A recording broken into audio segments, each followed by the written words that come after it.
So in the last class, we started our study of the Durga Sukta, and we had just started on the first mantra. And the first mantra is Jata Vedase Sunavam Asoma Marati Yado Nidahatu Vedaha Swana Varashadati Durgani Vishwana Veva Sindurita Yagnihi. So we saw that this means that we offer oblations of the Soma to Jata Vedas. Jata Vedas is Agni. We will also see other etymology of the word Jata Vedas. And then may this all-knowing one, may he destroy what is unfriendly to us. So that is why Durga Sukta is always chanted in times of difficulty or in times of taking up a new project where we don't want any obstacles to happen whenever you are doing something very important.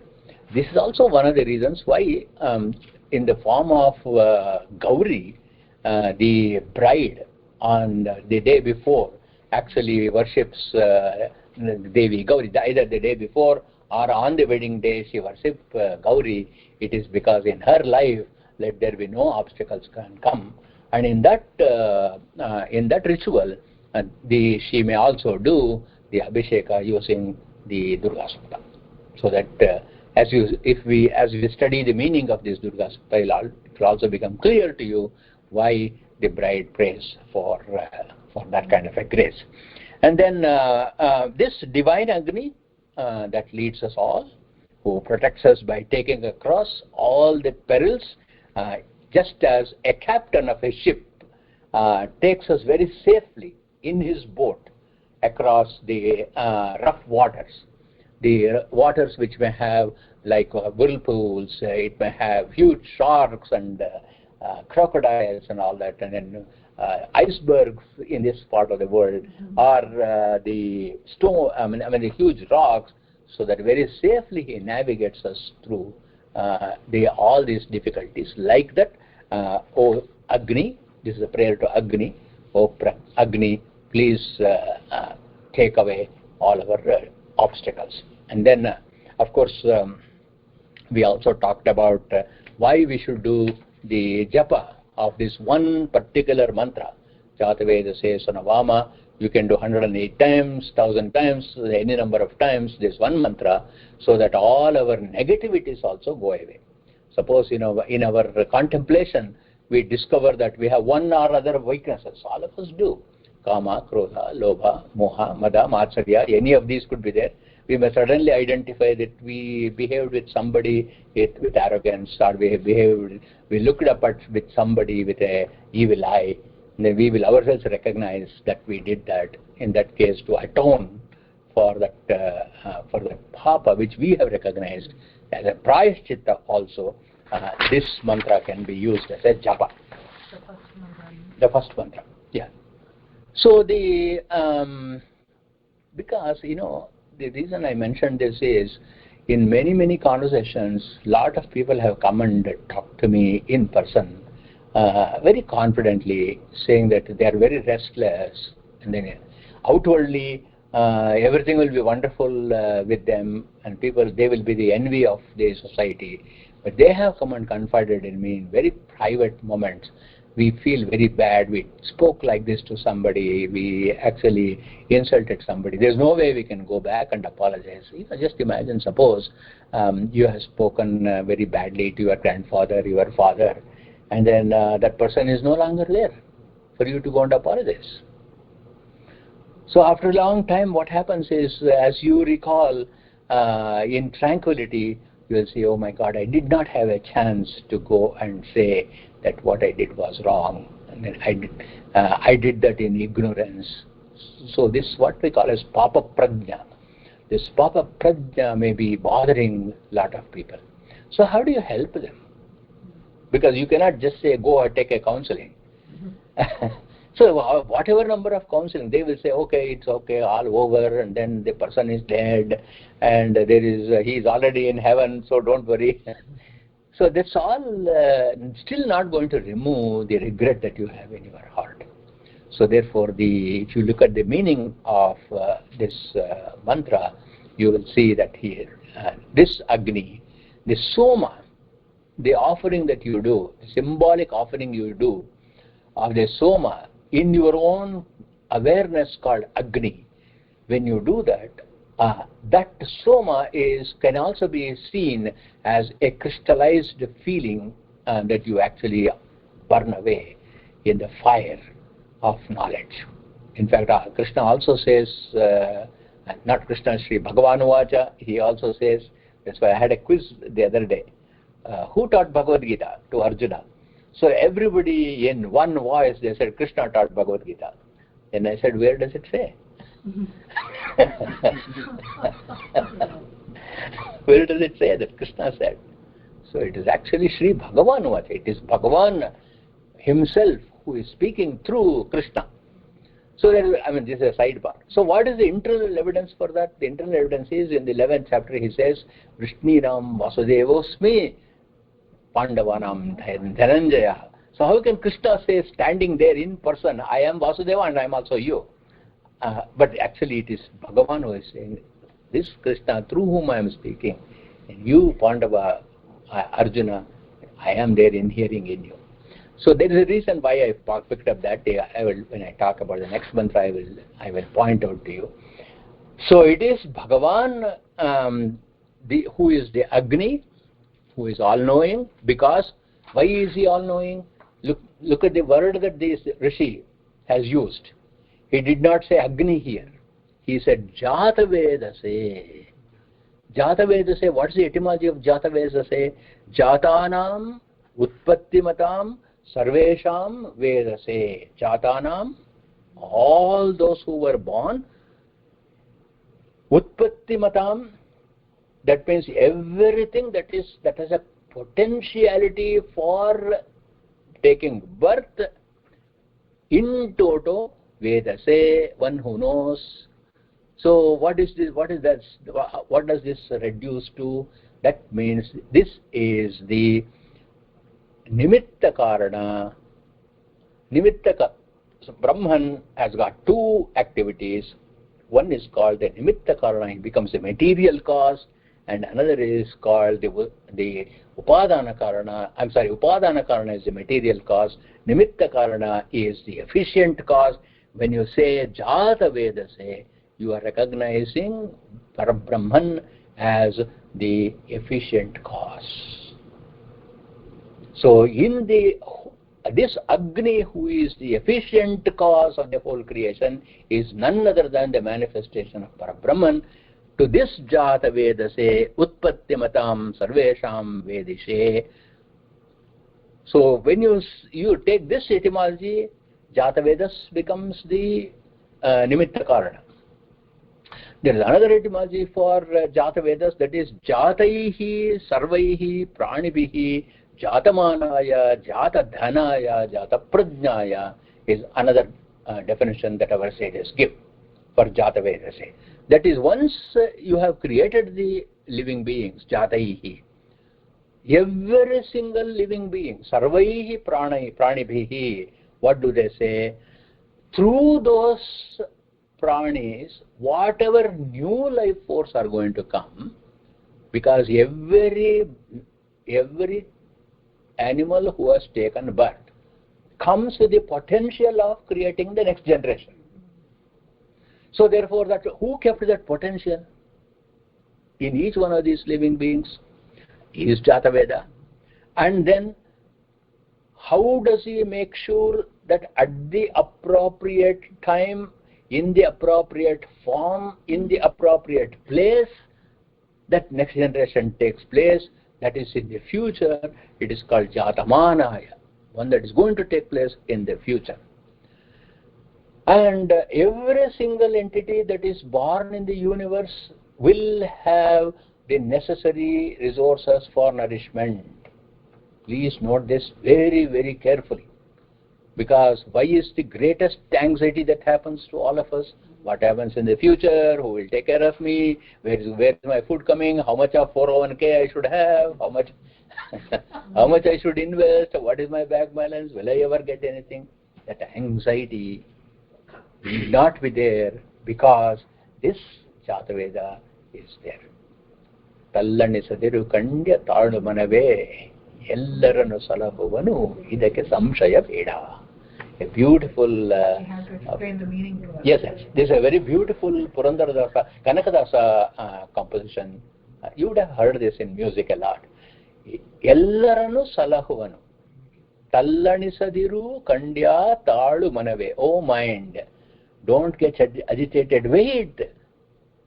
Why are you jumping about with anxiety? Ellaranu salahuvanu. He will protect everyone. Idake samshaya beda. Have no doubt about this.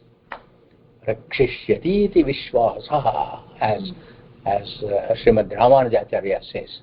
Unless you accept that this Jatavedas under any circumstances will protect you. If the destruction has to come, that is also only to protect. Even Layakaranas, the destruction and death is also a form of protection. That's why we call it as redemption. So what do you mean by redeeming? That which has been deemed will be redeemed. So this is Jatamanaya, then Jatadhanaya. For them the appropriate wealth is ready. All that happens is because of your being there, your contribution, that wealth will come to you. And then Jata Prajnaya. Prajna means wisdom, knowledge. He also embeds in all the living beings the wisdom and the knowledge to acquire what they want. So he now becomes the doer and the enjoyer. The Karta and the Bhokta, Jatavedas becomes, and therefore why are you claiming that you are the Karta and the Bhokta? This is the Dhvani of the mantra. So to that Jataveda say, I am going to offer the Soma.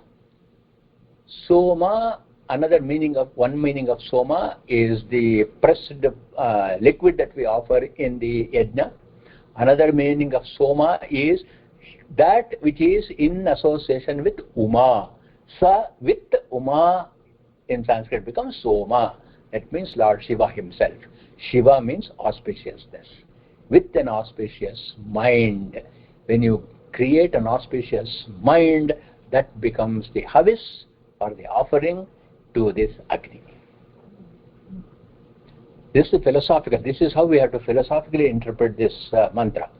Then, this Soma also means the moon. And that's why Shiva is called Soma Shekhara. That means one who has got the crescent moon on his head. And the Soma relates to mind. And therefore, the mind, I am going to offer as my oblation, the mind in the fire. Jataveda say, what is that fire? That fire is the fire of knowledge. It's called Jnanagni. So here, what the sage is talking about is this: when our mind, Soma, is offered in oblation to Jatavedas, who is the Agni, the Jnanagni. If you do that, Saha Agni, that Agni, Arati Yataha. Somam arati yato nidahati arati yato. What do you mean by arati? Arati means enemies. So this Agni, arati, who are the enemies, how does he do? Nitaram dahatu. Somam arati yato nidahati. Vedaha. Ni means nitaram, completely, exhaustively, in every way. Dahati burns it away. All our ratis are burns it away. And that Agni. How? Vishwa. Vishwa means all, every, from all directions. Durgani. Durgani here means not the Devi Durga, it means unsurmountable and unbearable sorrow. So you simply don't translate this that this is for Durga. In this context, Durgani, because why did they use the plural? Be careful when you see the grammar. So why the plural number is used? It is not with reference to the deity, but it is with reference to the number of aratis. So Ati Parshatu make us crosses over, just as Sindhum, a large body of water. Navau iva. Nava means boat. Just like as in a boat. Nava, when you have the Nava, the grammatical meaning is one who, actually the boatsman, one who manages the boat is Nava. That is the Nava, or Navaha means the noun, it refers to boat. But according to Vedic grammar, Nava means the boatsman. So just like the boatsman, Duritani, all our dukkhas, Atiparayatu, let me take them away. So what does this Arati, how do we determine the meaning of Arati?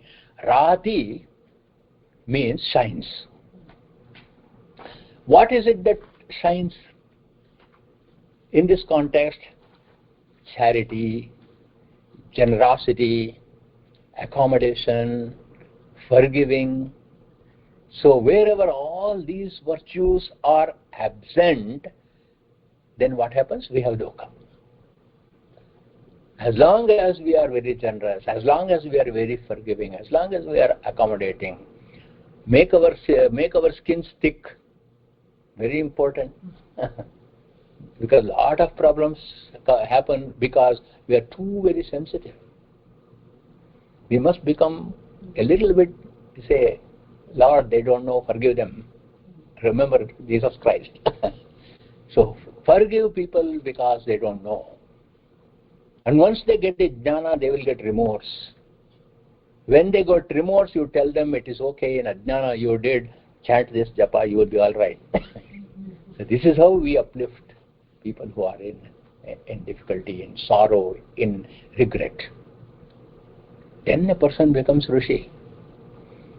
Then a person becomes divine. How does a human become divine? Here you get the template of how to become divine. Arati nidahati, we already talked about it. Here, nidahati Veda.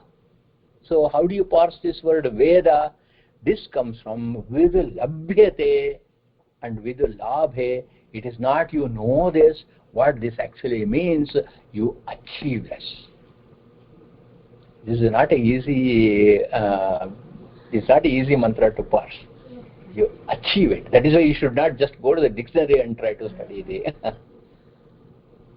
So, Jata Vedase Sunavama Somam Arati Yataha Nidahati Vedaha.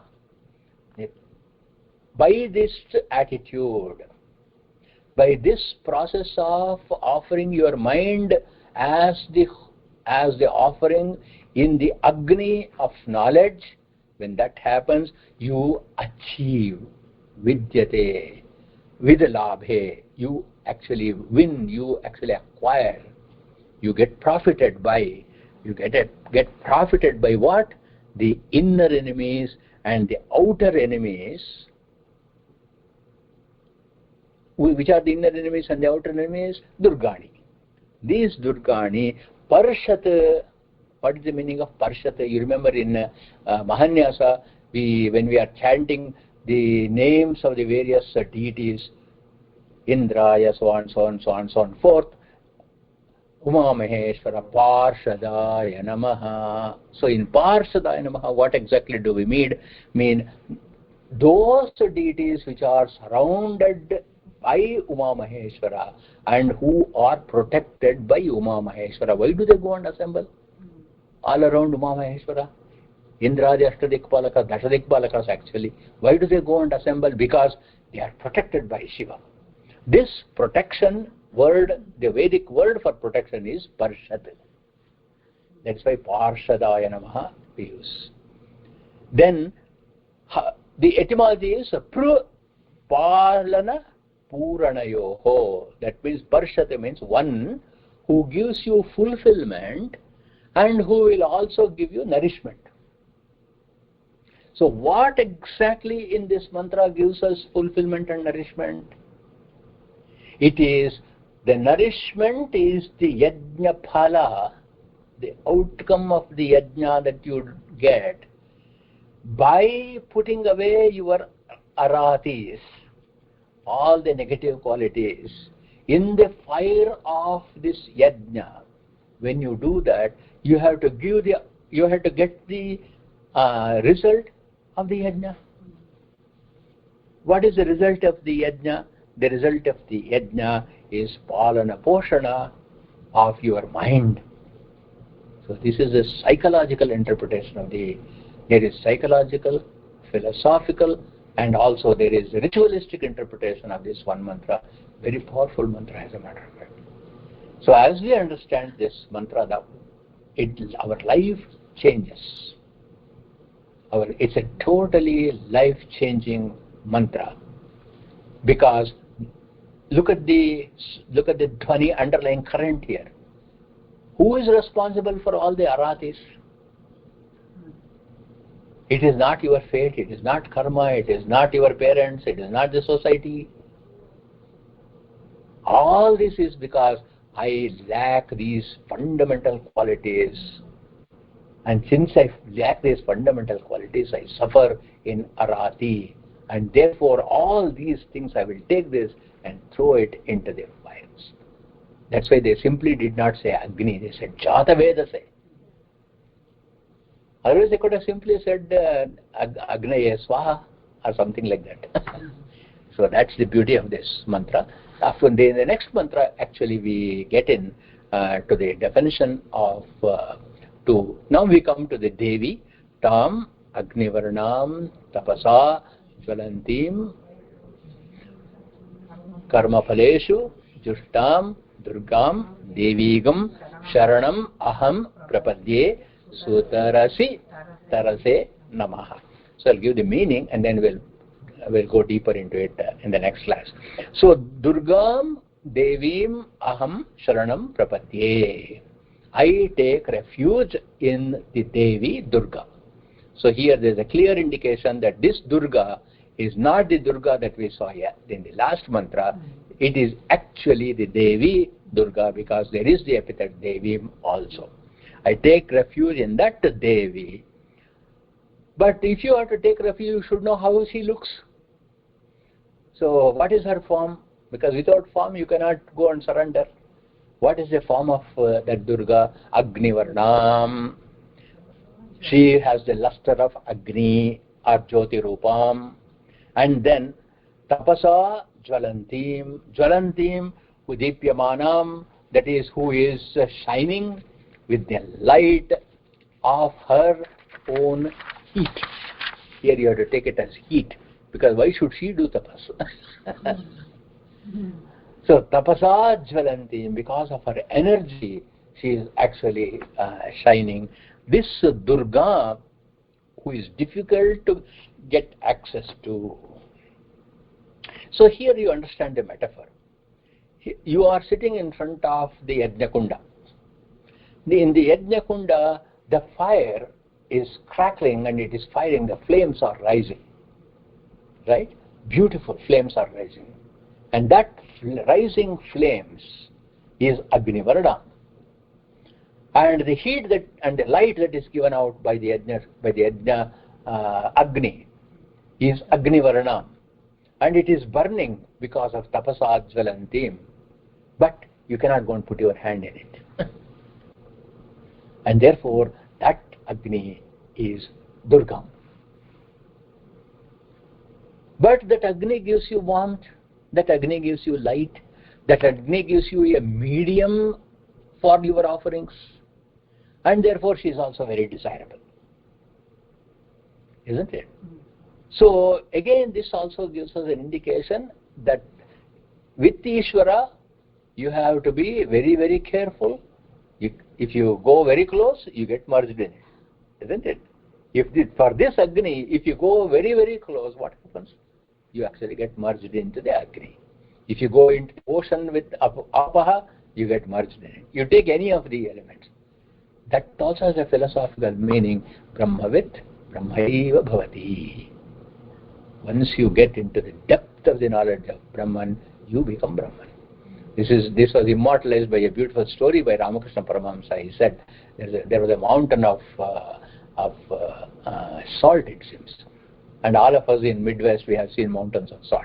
Anyway, so this mountain of salt one day was in a debate. It said that I want to fathom the depth of the ocean. So how do you do that? You have to get the pratyaksha pramana. That means you need to get a direct experience. So the mountain of the salt went and entered into the ocean and tried to find how deep it is. So what happened to the mountain? So this also is a metaphor given. But Brahmavid Brahmaiva Bhavati. Once you become aware of Brahman, you become Brahman. And here, therefore, but you don't want to get into that yet, because we are still in samsara, and therefore here the sage says Durgam, difficult to approach. Then Vairochanim.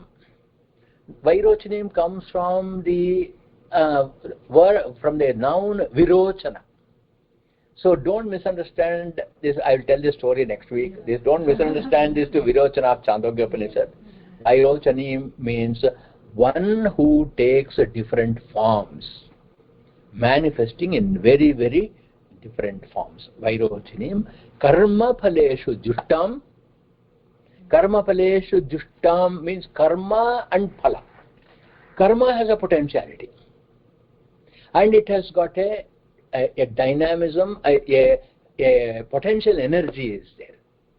And then when it becomes a phala, this potential energy becomes kinetic energy. And this Durga is the potential energy when you are doing the karma, and she becomes a kinetic energy when the karma phala is coming.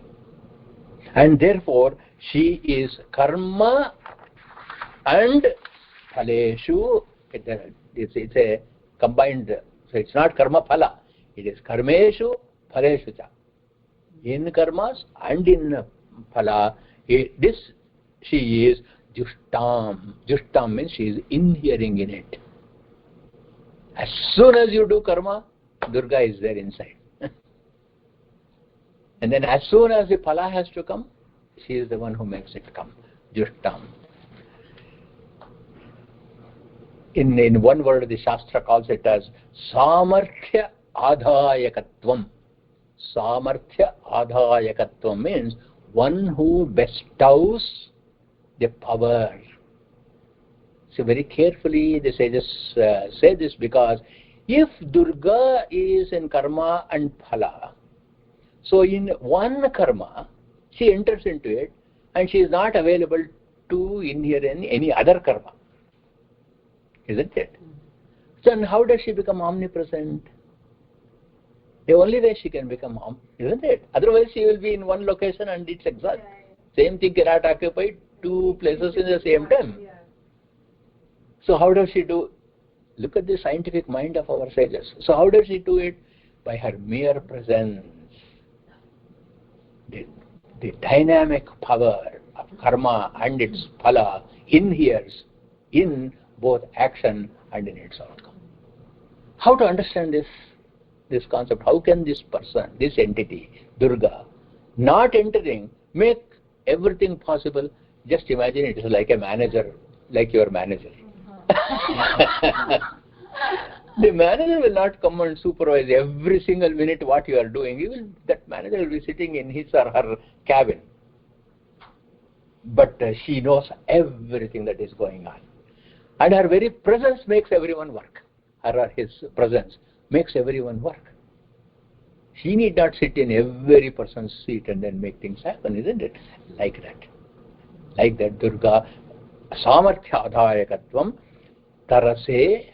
Tarase means you who are efficient in making us cross over. That is Tarasvini. To cross a Vichakshani, a person who is capable of making me cross this ocean of samsara. Sutarasi.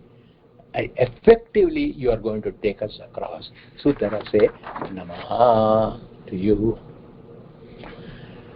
So we have 5 epithets that are given to Durga here. Agnivarnam, Tapasa Jwalantim, Vairochanim, Karmapaleshu Dushtam, and Tarase. 5 epithets have been given here. And then a beautiful phrase is used in this mantra. Durgan Devigam Sharanamaham Prapadye Sharanam Prapadye. Sharana, Sharanagati and Prapatti.